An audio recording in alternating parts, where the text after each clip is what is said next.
सुनीति और सुरुचि, ये दो पत्नी। थोड़ी सी ध्यान से समझें तो एक में व्याख्या आध्यात्मिक थोड़ी सी कहूं। हम सभी लोग उत्तान पाद हैं। उत्तान माने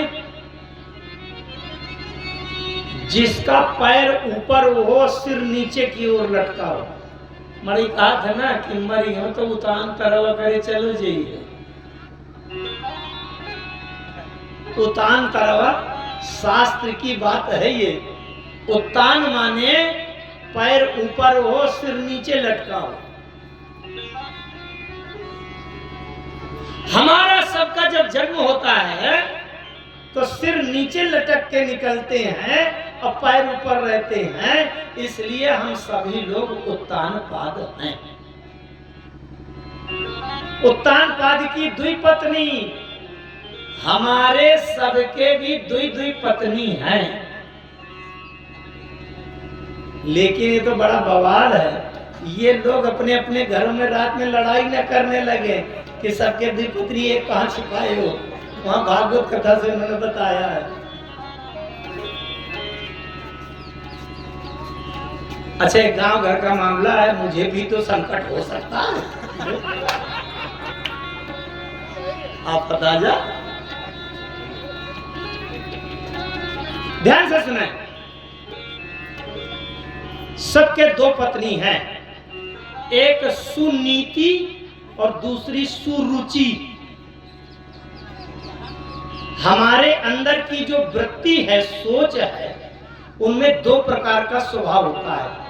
हमारी रुचि बहुत अच्छी है, हम ये खाएं, वो पहने, ये लें। अब चाहे नीति से, नियम से, धर्म से ले, चाहे धर्म करके ले, चोरी करने के लिए, धोखा दे के ले, हम अपनी रुचि पूरी करें। तो एक तो पत्नी ये है कि हमारी रुचि बहुत है, शराब अच्छी लगती है तो हम पिए, अब शास्त्र मना करे सब करे। इसका मतलब जो रुचि को बढ़ावा देता है, अपनी रुचि पूरी करता है, वो एक पत्नी है बड़ी वाली, और दूसरी पत्नी है सुनीति। उसका नाम है सुनीति। हमें संसार का कुछ सुख वैभव मिले चाहे ना मिले, हम नीति से चलेंगे भैया। चाहे हम गरीब बने रहें, छोटे बने रहें, लेकिन अधर्म अनीति का हम नहीं लेंगे अपने जीवन में। ये जब सुनीति, नीति का पालन करें, नीति दूसरी पत्नी।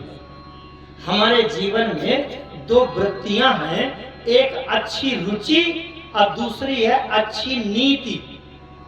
उत्तान पाद के दो पत्नी, एक का नाम सुनीति और दूसरी का नाम सुरुचि। सुरुचि के उत्तम नाम का पुत्र हुआ। अब यहां ज्यादा विद्वान तो नहीं है, लेकिन जो व्याकरण समझते हो वो समझे। तम माने होता है अंधकार। तम के दो अर्थ होते हैं। एक तम का अर्थ होता है श्रेष्ठ और दूसरे तम का अर्थ होता है अंधकार। और उत उसमें उपसर्ग लगा है। उत उपसर्ग लगने से श्रेष्ठ हो जाता है। तो उत्तम का एक अर्थ होता है बहुत श्रेष्ठ, और उत्तम का दूसरा अर्थ होता है घना अंधकार, बिल्कुल घनघोर अंधेरा जहां कुछ नहीं दिखता। इसका मतलब ये है, बस 2 मिनट की बात रखूंगा, इसके बाद कथा कहूंगा। लेकिन ये बड़ी तात्विक व्याख्या है। अगर इतनी बड़ी भीड़ में एक व्यक्ति भी ये बात समझेगा तो एक कथा का लाभ हो गया, सार्थकता हो गई। इसका मतलब यह है कि जो अपने जीवन में अपनी इच्छा पूर्ति करने के लिए उसके पीछे भागेगा, अपनी रुचि को प्रसन्न रखेगा, उसके जो पुत्र पैदा होगा वो अंधकार माने अज्ञानी पुत्र पैदा होगा। उसके विवेक नहीं होगा, विचार नहीं, अज्ञानी अहंकारी मूर्ख। और जो दूसरी पत्नी है उसका नाम है सुनीति। नीति माने जो नियम धर्म का पालन करेगा। तो सुनीति का जो पुत्र होगा उसका नाम पड़ा ध्रुव। ध्रुव माने स्थिर, जो कभी हिलता डुलता नहीं है, एक जगह स्थिर है। इस संपूर्ण ब्रह्मांड में सब कुछ चलायमान है, घूम रहा है, गति कर रहा है, लेकिन एक ध्रुव तारा जो है वो सदैव स्थिर है, वो कभी अपनी जगह से कभी हिलता नहीं है। ध्रुव माने स्थिर। दो पत्नी सुरुचि के जो पुत्र हुआ उसका नाम उत्तम, सुनीति से जो पुत्र हुआ उसका नाम ध्रुव। सुरुचि बड़ी थी, सुनीति छोटी थी। एकदा सुरुचे पुत्र अंकमारोप्य लालयन उत्तमम नारुरुक्षंतम ध्रुवम राजाभ्यनंदत। एक बार की बात है, महाराज उत्तानपाद अपने गोद में अपनी बड़ी पत्नी सुरुचि के पुत्र उत्तम को गोद में लेकर के प्यार कर रहे थे। प्यार कर रहे थे, लालयन लालन मने लालायन, प्यार करना, खिलाना, लाड़ करना लिए थे। अच्छा, एक जैसे घर में छोटे छोटे दो बच्चे हों और एक को माँ गोद में ले ले तो दूसरा फिर दौड़ के बोलता है मुझे गोद में ले। वो कहता नहीं, मैं मेरी माँ है, वो कहता है मुझे गोद में ले। लड़ते हैं। तो भाई उत्तम को गोद में देख करके ध्रुव की भी इच्छा हो गई कि मैं भी पिताजी की गोद में बैठ जाऊं। वो भी दौड़े दौड़े चले गए। नवत्सनृपतेर्धिनन् से भवानो रोढुमर्हति न गृहीतो मया यत्त्वं कुक्षावपि नृपात्मजा।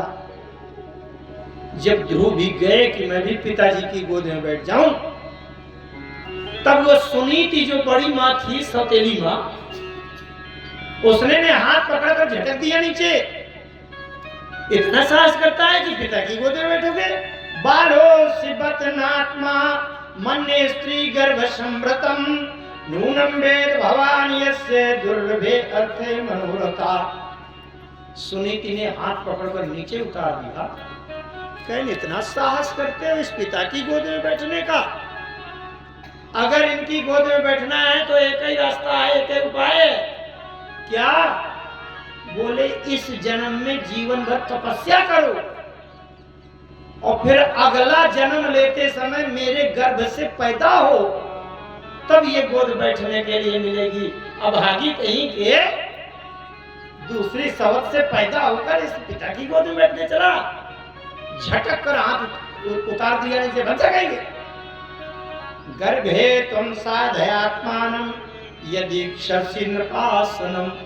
स्पष्ट लिखा है, गर्भे त्वं साधयात्मानं, मेरे गर्भ में साधना करके मेरे गर्भ में आ जा। या अगर यदीक्षसि नृपासनं, नृप माने राजा की गोद के आसन में अगर इच्छा करता है तो पहले मेरे गर्भ से जन्म लेने के लिए तपस्या कर। ध्रुव बेचारा छोटा सा बालक 5 साल का लौटकर अपनी माँ के पास आया, सुनीति के पास। बोले माँ, आज मैं पिताजी की गोद में बैठने की इच्छा हो रही थी, वो बड़े भैया उत्तम भैया बैठे हैं, अब मुझे भी इच्छा हो गई मैं भी बैठ जाऊं। और मैं गया तो मेरी वो बड़ी माँ सौतेली माँ ने एकदम हाथ पकड़कर भगा दिया और कहा अभागी कहीं के कि इस जन्म में पहले तपस्या कर और अगले जन्म के लिए मेरे गर्भ के अंदर आ, और फिर जब जन्म होगा तब ये गोद मिलेगी बैठने के लिए। तो उन्होंने तपस्या के लिए कहा है। छोटा सा बालक, उन्हें चालाकी तो है नहीं। जब सुनीति ने सुना, सुनीति प्रसन्न हो गई। भीतर से कष्ट तो होगा। बोले बेटा, नाम मंगलम तात परेषु मनस्ता भूंते जनो यत् परम दुःखस ततस्ततम। बेटा, जो बड़ी माँ ने कहा है ना, तुम्हारी विमाता ने कहा है ना, वो कभी अमंगल हो ही नहीं सकता। उनका कहना मान लोगे तो तुम्हारा कल्याण कल्याण हो जाएगा।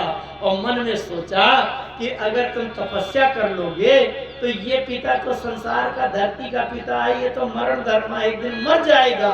लेकिन अगर तुम तपस्या कर लोगे तो इस पिता की कौन सी बात है, जगत पिता की गोद में बैठने का अवसर मिल जाएगा। इसलिए तुम तपस्या। उस माँ के हृदय को सोचो आप, कितना धैर्य बांध कर ये बात कही होगी।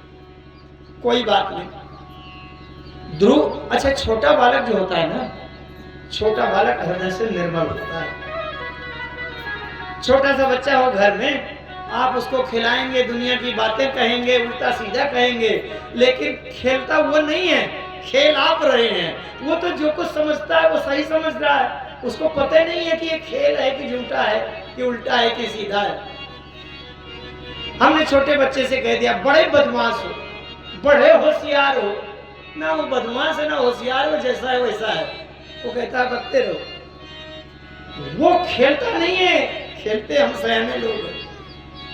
अच्छा, सयाने में अगर कोई कह दे ये बच्चा, इसको ज्ञान नहीं है, ज्ञान नहीं है, इसका उल्टा है, उसी को तत्व ज्ञान है, और तुम भटक गए हो ज्यादा बुद्धि चालाकी में। क्यों? क्योंकि जो हम बुद्धिमान और चालाक बनते हैं ना, होशियार, वही संसार की गंदगी भर जाती है, और वो सबसे ज्यादा ज्ञानी है। जब तक संसार का ज्ञान नहीं होता तब तक उसको परमात्मा का ज्ञान रहता है, ब्रह्म ज्ञान रहता है, आत्मज्ञान रहता है। एक बात बताऊंगा आपको, एक व्यक्ति किसी का कर्जा लिए था 10,000 रुपया, और जिसका लिए था उसको 2-4-6 महीने हो गए थे, और रोज मांगने आ जाता था, 1-2 दिन में 1-2 दिन में, लाओ भैया व्यवस्था हुई कि नहीं, मेरा रुपया दो, मेरा पैसा दो। जो कर्जा लिए था बहुत परेशान था उनसे कि मांगने आते हैं, व्यवस्था हो नहीं पाती। एक दिन वो दरवाजे में बैठे थे और दिखाई पड़ गए कि वो आ रहे हैं, चुपचाप देख लिए, भीतर घुस गए, और अपने छोटे से 3 साल के बालक से कह दिया कि सुनो, तुम दरवाजे में बैठ जाओ, ये जो पूछे मेरे लिए कि वो कहाँ है फला व्यक्ति, तो तुम कह देना कि वो घर में नहीं है, बाहर गए, बांधा गए। अच्छा, तो छोटा सा बच्चा बैठ गया। अब वो आए जिन्होंने कर्जा दिया था मांगने के लिए, छोटे से बच्चे से पूछा क्यों, तुम्हारे पापा कहाँ हैं? बोले पापा घर में नहीं है, बांधा गए हैं।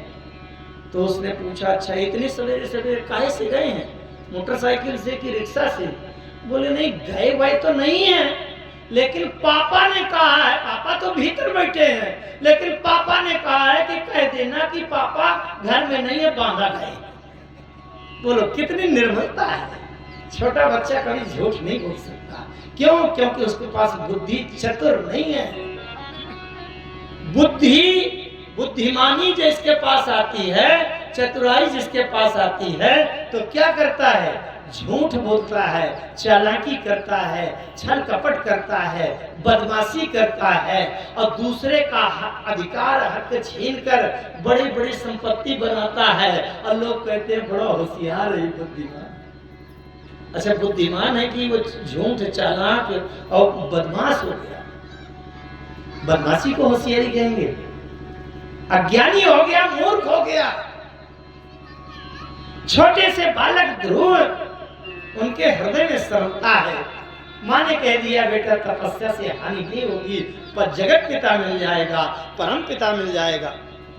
चल दिए ध्रुव बालक, चल दिए 5 साल के, माँ की बात मान लिया। जैसे घनघोर जंगल में गए, वहां नारद जी मिल गए। नारद जी मिल गए। अरे नारद जी ने कहा ये तुम कहां जा रहे हो? 5 साल के बालक, 5 साल के बालक कहां जा रहे हो? उन्होंने कहा, ध्रुव ने कहा महाराज, मेरी माँ ने कहा है कि तुम उस जंगल में चले जाना और वहां भगवान का नाम मंत्र जपना, तपस्या करना, तो तुम्हें जगत पिता परम पिता मिल जाएगा। तुम माँ की बात मान करके परम पिता से, जगत पिता से मिलने के लिए आए हैं जंगल में। नारद जी ने कहा किस चक्कर में पड़ गए? बड़े बड़े ऋषि मुनि तमाम तब लंबी लंबी तपस्या करते हैं।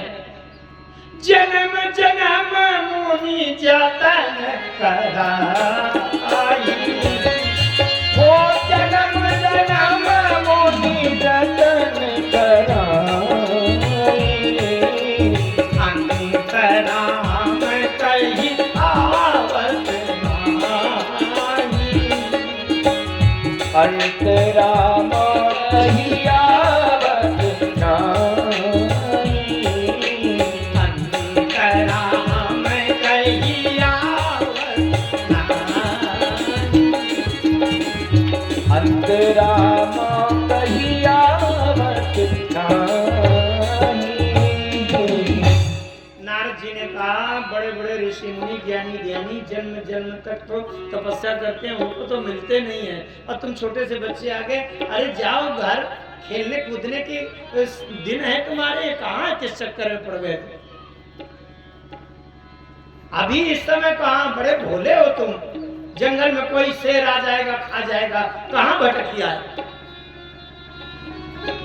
ध्रुव का विश्वास इतना अडिग था। ध्रुव ने नारद जी से कहा, हे महाराज, आप कहो चाहे न कहो, लेकिन मेरी माँ कभी झूठ नहीं बोल सकती। जब से मेरा जन्म हुआ है, माँ से ज्यादा प्यार करने वाला सच्चा मैंने देखे नहीं कभी। आप तो झूठे हो सकते हो, लेकिन मेरी माँ कभी झूठ नहीं बोल सकती। आपको मंत्र कुछ बताना हो तो बताओ, नहीं मैं तो चला जंगल में भीतर तपस्या कर। यमुना के किनारे वृंदावन की क्षेत्र की बात है। नारद जी ने क्यों कहा था उल्टा सीधा? इसलिए कि इसकी लगन, इसका प्रेम बिल्कुल दृढ़ है ना। कहीं ऐसा तो नहीं कि थोड़ी भावुकता में आ गए हो और अब आ गया हो बच्चा, और बाद में मन बदल जाए तो इसको कष्ट होगा, जंगल में भटक जाएगा। जब नारद जी ने कहा, अरे बड़ों बड़ों को भगवान नहीं मिलते, ध्रुव जी ने कहा, मेरी जो लगन लग गई है, भगवान से मैं यहीं से प्रार्थना करता हूं, मेरी लगन न टूटे। माँ ने जो कहा है वो सत्य है। लागी लगन मत तोड़ना, ओ हरि जी मोरी लागी लगन मत तोड़ना, हरि जी मोरी लागी लगन मत तोड़ना, हो लागी लगन मत तोड़ना, ओ लागी लगन मत तोड़ना, गुरु जी मोरी लागी लगन मत तोड़ना, हरि जी मोरी लागी लगन मत तोड़ना। हो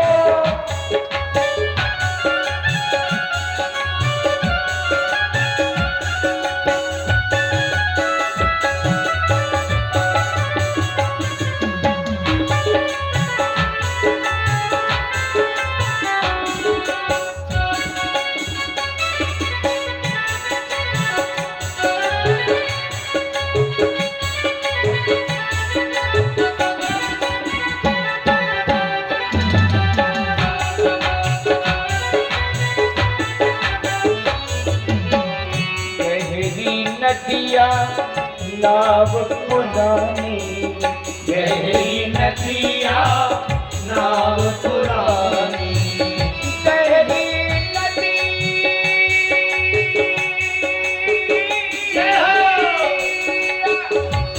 नाव पुरानी, नाव पुरानी, नाव पुरानी, नाव पुरानी, गहरी नदिया, गहरी नदिया, गहरी नदिया, नाव पुरानी, गहरी नदिया नाव पुरानी। गुरु कहते हैं, बीच भंवरी मत छोड़ना, हरि जी बीच भंवरी मत छोड़ना, हरि जी मोरी लागी लगन मत तोड़ना, हरि जी मोरी लागी लगन मत तोड़ना।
भगवान के भरोसे। इस बार अच्छी फसल लेना। तो ध्रुव जी भी कहते हैं मोरे भरोसे मत छोड़ना, मोरे भरोसे मत छोड़ना, हरी जी मोरी लाती लगन मत छोड़ना, हरी जी मोरी लाती लगन मत छोड़ना, हे प्रभु जी लाती लगन मत छोड़ना, हरी जी मोरी लाती लगन मत छोड़ना, हरी जी मेरी लाती लगन मत छोड़ना, हरी जी मेरी लाती।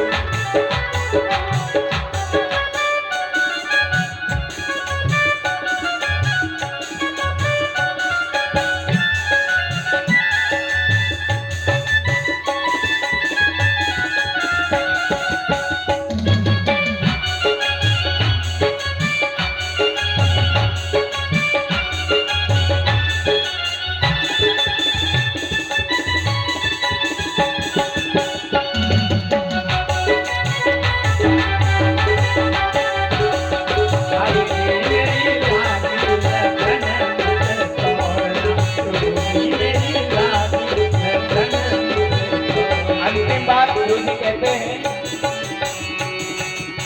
तू ही मेरा सेठ है, तू ही साहूकार है, जय हो। तू ही मेरा सेठ है, तू ही साहूकार है, तू ही मेरा सेठ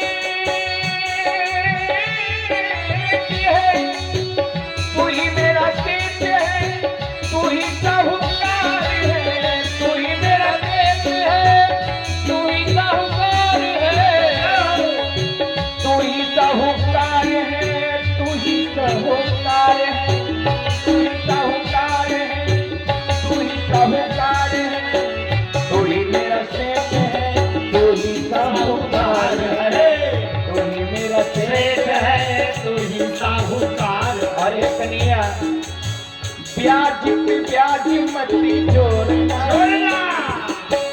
ब्याज पे ब्याज मती जोड़ना, हरी जी मोरी लाली लगन मत छोड़ना, हरी जी मोरी लाली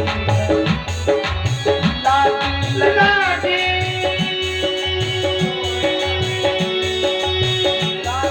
लगन मत छोड़ना, लाली लगन मत छोड़ना, लाली लगन मत छोड़ना, हरी जी मेरी लाली लगन मत छोड़ना, हरी जी मोरी लाली लगन, लाली लगन मोरी लाली लगन, लाली लगन मोरी लाली लगन, ओ लाली लगन, लाली लगन, लाली लगन मोरी लाली लगन, लाली लगन लाली लगन मत छोड़ना, हरी जी मोरी लाली लगन मत छोड़ना, हरी जी मोरी लाली लगन मत छोड़ना, हरी जी मोरी लाली लगन मत छोड़ना, लगन मत छोड़ना, लगन मत छोड़ना। नारद जी ने जब देखा कि ध्रुव की निष्ठा एकदम दृढ़ है, हिल नहीं सकता, लौट नहीं सकता, संसार से डर नहीं सकता। एक बात बताऊंगा आपको, चाहे जिस पुराण की कथा हो, 3 लोग 14 भुवन में, चारों युगों में कोई भी पुराण की कथा हो, भगवान के किसी भी अवतार की कथा हो, नारद जी के बिना भगवान की कथा पूरी होती है नहीं। नारद जी के बिना भगवान की लीला नहीं पूरी हुई। चाहे वो देवी की कथा हो और चाहे वो नरसिंह भगवान के अवतार की कथा हो, चाहे वो राम हो चाहे कृष्ण हो, भगवान की कोई भी कथा नारद जी के बिना पूरी होती है नहीं। कितना महत्वपूर्ण पात्र है। एक बात और बताऊं, हर व्यक्ति अगर खुलेआम किसी एक पार्टी का है तो दूसरी पार्टी के पास जाए तो विश्वास नहीं करेंगे। भाजपा वाला होगा, कांग्रेस की मीटिंग में चला जाए तो कहेंगे सुनो गोपनीय बातों तो बैठा है, विश्वास न करने से।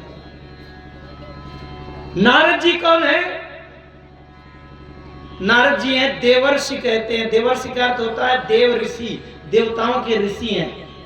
पर चाहे जो भी राक्षस हो, चाहे जितना खतरनाक हो, सबकी सभा में बेधड़क घुसकर चले जाते हैं और हर राक्षस को ज्ञान बताते हैं और प्रत्येक राक्षस उनका विश्वास भी मान लेता है। वो चाहे हिरण्यकश्यप हो, चाहे कंस हो, और चाहे रावण हो, चाहे महिषासुर हो, चाहे जो भी राक्षस हो, और सब देवताओं के घर में चले जाते हैं। चाहे शंकर जी के घर में वो घुस जाएंगे और जब अगर घुस जाए निकल आए तो शंकर जी भी घबराएंगे, पता नहीं कौन रचना करी आए वो रची आए। और एक बात बताऊं, यद्यपि वो बात यहाँ वो नहीं है, लेकिन एक आपको आश्चर्य की बात बताऊं। राम कथा में सबसे खतरनाक भयानक पात्र अगर है तो कुंभकर्ण है। कुंभकर्ण 6 महीना सोता था और एक दिन जागे तो पूरा दिन पेट भरने में लगता था उसका। कैसे 6 महीने का स्टॉक करके फिर सोना है, और उसके पेट में इतना भर जाता था कि अगर इधर मुंह कर लिया तो यहाँ से लेकर के कलकत्ता तक का सब साफ हो गया। 1/3 संसार घुस गया उसके पेट में। और जब 6 महीने के बाद कुंभकर्ण जागे और उसने इधर मुंह कर लिया तो सब लोगों ने अपने अपने रिश्तेदारों को फोन करना शुरू कर दिया। अरे कुंभकर्ण जाग गया है, चित्रकूट की ओर मुंह कर ये किए है तो भागो वहां से, अगर बचना हो नहीं सबको खा जाएगा। रामायण में लिखा है जागत होए तिहुपुर त्रासा। अब बताओ 6 महीना का भूखा जागा है, उसके सामने पहुंचने का कोई हिम्मत नहीं करता। लेकिन एक बार नारद जी उससे भी सत्संग कर चुके। रामायण में लिखा है जब रावण ने जगाया कुंभकर्ण को, अब कुंभकर्ण ने कहा मुंह क्यों लटकाए हो? अरे उसने सब पूरी घटना बता दी, सीता को उठा लाया हूं। कुंभकर्ण ने कहा मूर्ख कहीं के, सीता को ला करके कल्याण चाहते हो? तब कुंभकर्ण ने कहा नारद मुनि मोहि ज्ञान जो कहा। नारद मुनि मोहि ज्ञान जो कहा। नारद मुनि मोहि ज्ञान जो कहा। ओ नारद मुनि मोहि ज्ञान जो कहा। कहते हमको ये समय नहीं, कहते हमको ये कहते हमको ये समय नहीं। ओ कहते हो तो ही समय नहीं रहा। अब बोलो, जो कुंभकर्ण के सामने पहुंचकर सत्संग करने की हिम्मत कर सके क्या कहेंगे उसको? अच्छे अच्छे सामने से भगदड़ मच जाती। और एक बात पक्की है। अच्छा एक और बात बता दूं, नारद जी के सामने जीवन में कभी ये नौबत नहीं आई कि कोई खतरनाक दैत्य खड़ा हो जाए कि खड़े हो जा युद्ध करूंगा मार डालूंगा तुमको। नारद जी के सामने आज तक किसी भी शास्त्र में किसी राक्षस ने, चाहे वो कुंभकर्ण रहा हो, रावण रहा हो, कंस रहा हो, हिरण्यकश्यप रहा हो, तारक हो, भस्मासुर हो, नमुची हो, जितने भी दैत्य हो, आज तक किसी ने नारद जी को लड़ने के लिए नहीं ललकारा। और नारद जी के पास एक और इतना चाकू तक नहीं है, केवल बिना छोड़ कुछ नहीं है। नारायण नारायण करते हैं और ये डर नहीं है कि ये कंस की सभा में चला जाऊंगा तो कंस मरोड़ देगा। उस व्यक्ति की क्वालिटी देखिए आप, जो व्यक्ति पूरे गांव भर को और 10 गांव को, बड़े बड़े रईस करोड़पतियों को धूल चटा दे और सबको मिट्टी में मिला दे और उसकी आज तक एक FIR तक ना हो, कितनी क्वालिटी है उस व्यक्ति की। नारद जी की FIR तक नहीं हुई आज तक कहीं कि कोई राक्षस कहे कि मार डालूंगा, ना कुछ नहीं। आखिर क्या व्यक्तित्व है उनके अंदर। चाहे देवताओं की सभा हो तो घुस जाएंगे, चाहे राक्षस बैठे हो, चाहे वो जो कोई भी हो वहां घुस सकते हैं। लेकिन नारद जी में एक विशेषता है मित्रों, जिसको नारद जी मिल जाते हैं उसे भगवान जरूर मिलते हैं। वो चाहे कोई भी हो, चाहे वो राक्षस हो चाहे भक्त हो, अगर नारद जी मिल गए तो उसको भगवान जरूर मिलते हैं। ध्रुव जी को नारद जी मिल गए हैं, इसलिए भगवान। ओम नमो भगवते वासुदेवाय मंत्रेण अनेन देवस्य कुर्यात द्रव्यमयीं बुधा। अब नारद जी ने देख लिया कि इनकी लगन लगी है, बता दिया पुत्र ध्रुव तुम डरना नहीं, घबराना नहीं, वही परमात्मा तुम्हारी रक्षा भी करेगा। और 12 अक्षर का ओम नमो भगवते वासुदेवाय ये मंत्र दे दिया। बोले यही तुम मंत्र जपना और भगवान यहीं आ जाएंगे, तुम चिंता मत। 5 वर्ष के बालक केवल 6 महीने जप किया, 6 महीने जप करने से भगवान प्रकट हो गए। कृतांजलिं ब्रह्ममयेन कंगुना स्पर्शं बालं कृपया कपोले। ध्रुव जी तपस्या कर रहे थे, केवल 6 महीने में भगवान मिले। 5 साल तक का बालक हो, उसके मन में बुद्धि में चालाकी, चतुराई, छल कपट, झूठ, धोखा की गंदगी नहीं भरती तो तुरंत सफाई हो जाती है भगवान मिले। और हम जितने बुद्धिमान पढ़े लिखे चालाक होते हैं तो वो यही सीखते हैं कि दूसरे के बैंक अकाउंट का पैसा कैसे चुराना है। तो ये जितनी गंदगी भर जाती है उतने सफाई में समय लगता है। 6 महीने में भगवान प्रकट हो। भगवान ने कहा ध्रुव मैं आ गया, देखो तो मेरे लिए तपस्या कर रहे हो ना, आंख खोलो बेटा। ध्रुव जी ने आंख खोला, सामने देखा चतुर्भुज शंख पद्म विराट चक्र धारण किए हुए भगवान श्री हरि नारायण। बोले मैं आ गया, बताओ मांगो, तपस्या तुमने किया मांगो। ध्रुव ने कहा अरे मांगो, मेरी माँ ने कहा था कि वहां जंगल में तपस्या करना, वहां जगत पिता रहते हैं वो मिल जाएंगे। लेकिन माँ ने ये तो बताया नहीं कि अभी मांगना पड़ेगा। क्या मांगूंगा? मेरी माँ ने तो कहा था कि भगवान मिल जाएंगे। तो मुझे लगा भगवान सबसे बड़ा होता है, लेकिन आप प्रकट हो गए और आप कहते हैं मांगो, तो इसका मतलब अभी आप कम क्वालिटी के हैं क्या कि आपको पाने के बाद वो कमी पूरी करने के लिए भी और कुछ मांगना पड़े? बात समझना कितनी तात्विक बात है। ध्रुव जी कहते हैं भगवान जिसको आप ही मिल गए हो, अब इसके बाद उसको मांगना पड़े तो आप अधूरे हुए क्या? मुझे कुछ नहीं चाहिए। भगवान ने कहा नहीं नहीं मांगो। ध्रुव ने कहा भगवान अगर मांगना जरूरी है तो मैं आपसे एक ही बात मांग रहा हूं। मैं आपसे ये मांगता हूं कि मैं किसी से कभी कुछ ना मांगू, ऐसा मेरे हृदय में दृढ़ता दे दीजिए। जो कोई कुछ नहीं मांगता भगवान कहते हैं उसको तो मैं स्वयं अपने को दे देता।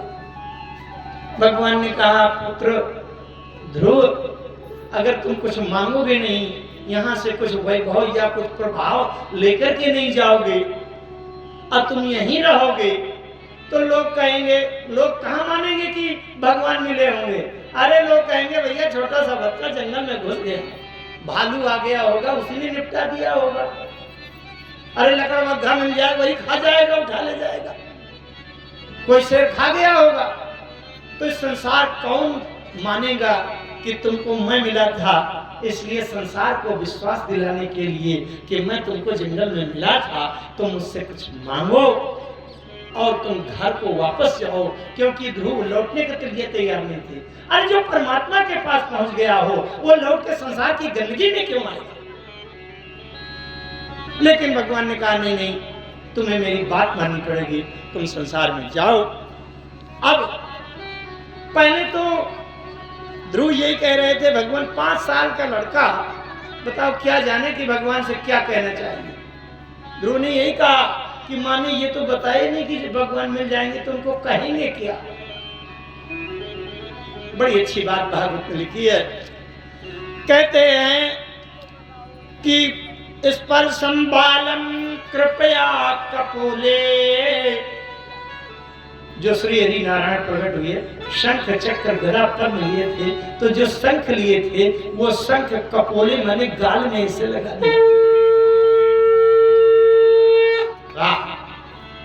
ये शंख जैसे गाल में स्पर्श कराया ध्रुव जी के, तो ध्रुव जी के वाणी से निकल पड़ा, योऽन्तः प्रविश्य मम वाचमिमां प्रसुप्तां संजीवयत्यखिल शक्तिधरः स्वधाम्ना अन्यांश्च हस्तचरण श्रवणत्वगादीन् प्राणान् नमो भगवते पुरुषाय तुभ्यम्। इसका अर्थ होता है, ध्रुव जी ने कहा भगवान जो मेरे अंतःकरण के भीतर जो वाणी छिपी थी, जो शब्द छिपे थे, जो ज्ञान छिपा था, आपके स्पर्श से वो जाग उठी है। मेरे शरीर में रोम रोम में अंग प्रत्यंग में पूरे शरीर में जो चेतना का संचार हो रहा है वो केवल आपकी कृपा से हो रहा है। हे भगवान मैं आपके समक्ष नतमस्तक हूँ, नम हूँ, झुका हूँ, प्रणाम करता हूँ। केवल इसके अलावा और मैं क्या कह सकता। भगवान ने ध्रुव को बड़ा वैभव दे करके घर के लिए विदा किया। घर में जब आए और ये कहा, भगवान ने एक बात कही, सुनो, भगवान ने एक बात कही कि संसार में काल सबको खा जाता है, काल सबको खा जाता है। अग जग जीव नागनर देवा अनाथ सकल जग काल कसेवा।